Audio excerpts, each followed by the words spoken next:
গৃহে ভগবান বাস করলে এই লক্ষণগুলো দেখা যায়। মানুষ ঈশ্বরকে খুশি করতে অনেক পূজাপাঠ করে। তারা সকাল সন্ধ্যা প্রদীপ জ্বালিয়ে ভগবানের উদ্দেশ্যে নৈবেদ্য নিবেদন করে, যাতে তাদের ওপর ঈশ্বরের আশীর্বাদ থাকে এবং তাদের জীবনে কোনো রকম সমস্যায় পড়তে না হয়। আমরা সবাই জানি যে আমাদের পূজা পাঠে ভগবান সন্তুষ্ট হন, কিন্তু আপনি কি জানেন তিনি আমাদের এই বিষয়ে ইঙ্গিতও দেন? আসুন জেনে নিই সেই ইঙ্গিত সম্পর্কে, যা আপনাকে বলে যে আপনার ওপর ঈশ্বরের বিশেষ আশীর্বাদ রয়েছে। 1. আপনি যদি রাতে ঘুমের মধ্যে বারবার স্বপ্ন দেখেন এবং আপনার স্বপ্নে মন্দির, ঈশ্বরের মূর্তি ও ঈশ্বরের ছবি দেখেন, তাহলে এর মানে হলো আপনার ওপর ঈশ্বরের আশীর্বাদ রয়েছে। এছাড়াও এমন হয় যে আপনি কোনো বড় কাজ করার জন্য এগিয়ে যান, কিন্তু তার আগে আপনার মনে কোনো সন্দেহ আসে। সব কিছু ঠিকঠাক থাকা সত্ত্বেও এমন কিছু ঘটে যা আমাদের সেই সিদ্ধান্ত নিতে বাধা দেয়। এর মানে হচ্ছে ঈশ্বর আপনার সাথে রয়েছেন এবং আপনার ভালোর জন্য আপনাকে সেই কাজ করতে বাধা দিচ্ছেন।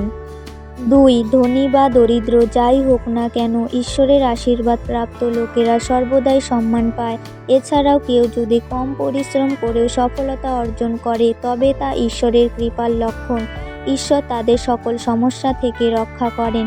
যাদের ওপর ঈশ্বর খুশি হন তারা সব অবস্থাতেই সুখী থাকেন। তাদের জীবনে যতই দুঃখ আসুক না কেন, তারা সব সময় সুখী থাকে। তারা সহজেই প্রতিটি অসুবিধা জয় করেন। 3. যারা সুস্বাস্থ্যের অধিকারী, তাদের ওপর ঈশ্বরের বিশেষ আশীর্বাদ রয়েছে।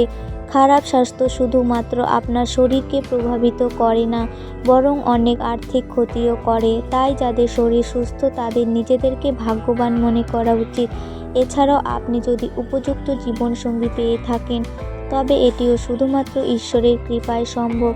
একজন ভালো জীবনসঙ্গী আপনার সারা জীবনকে সুখী করে তুলতে পারে, কিন্তু আপনি যদি একজন খারাপ জীবনসঙ্গী পেয়ে থাকেন, তবে আপনার পুরো জীবন চলে যায় দুঃখের মধ্য দিয়ে। 4. মানুষের সন্তান যদি বাধ্য হয়, তাহলে এটাও ঈশ্বরের আশীর্বাদ। নইলে আজকের যুগে অধিকাংশ মানুষই তাদের সন্তানের কারণে অসুখী। এছাড়াও যারা ন্যায় অন্যায় পার্থক্য করার ক্ষমতা রাখে, তাদের ওপরও ঈশ্বরের আশীর্বাদ রয়েছে। 5. যেই বাড়িতে দেবী লক্ষ্মী আসেন, সেই বাড়ির মানুষের খাদ্যাভ্যাসের পরিবর্তন হয়। কথিত আছে যে এই ধরনের বাড়িতে মানুষ কম ক্ষুধার্ত বোধ করে। বিশেষ কথা হলো, এই ধরনের মানুষের কাছে কম খাবারও যথেষ্ট মনে হয়। এছাড়াও এই ধরনের বাড়ির লোকেরা মাদক ও আমিষ খাবার থেকে দূরে থাকতে শুরু করে। 6. ধন সম্পদের দেবী মা লক্ষ্মী পরিষ্কার পরিচ্ছন্নতা খুব পছন্দ করেন। যে ঘরে দেবী লক্ষ্মী অধিষ্ঠান করেন, সেই বাড়িতে বসবাসকারী মানুষ হঠাৎ করে পরিষ্কার পরিচ্ছন্নতার দিকে মনোযোগী হন। 7. হিন্দু ধর্মে শঙ্খকে গুরুত্বপূর্ণ স্থান দেওয়া হয়েছে।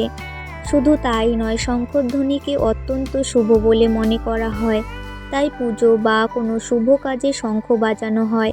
আপনি যদি সকালে স্বপ্নে শঙ্খধ্বনি শুনতে পান, তবে তা একটি শুভ লক্ষণ। এর অর্থ ঈশ্বর আপনার বাড়িতে প্রবেশ করছেন। 8. কোনো ব্যক্তি যদি রাত 3টার পর হঠাৎ করে বারবার জেগে ওঠে, তাহলে এটাকে তুচ্ছ বলে মনে করবেন না। এই চিহ্নটিকে খুবই শুভ বলে মনে করা হয়। এমনটা বিশ্বাস করা হয় যে রাত 3টার পর দিব্য শক্তি জাগ্রত হয়।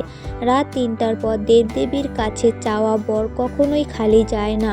ঈশ্বর অবশ্যই আপনার প্রার্থনা শোনেন। 9. যদি ঈশ্বর আপনাকে ভালোবাসেন, তবে তার প্রথম লক্ষণ হলো আপনি যা কিছু করবেন তাতে আপনি ব্যর্থ হবেন।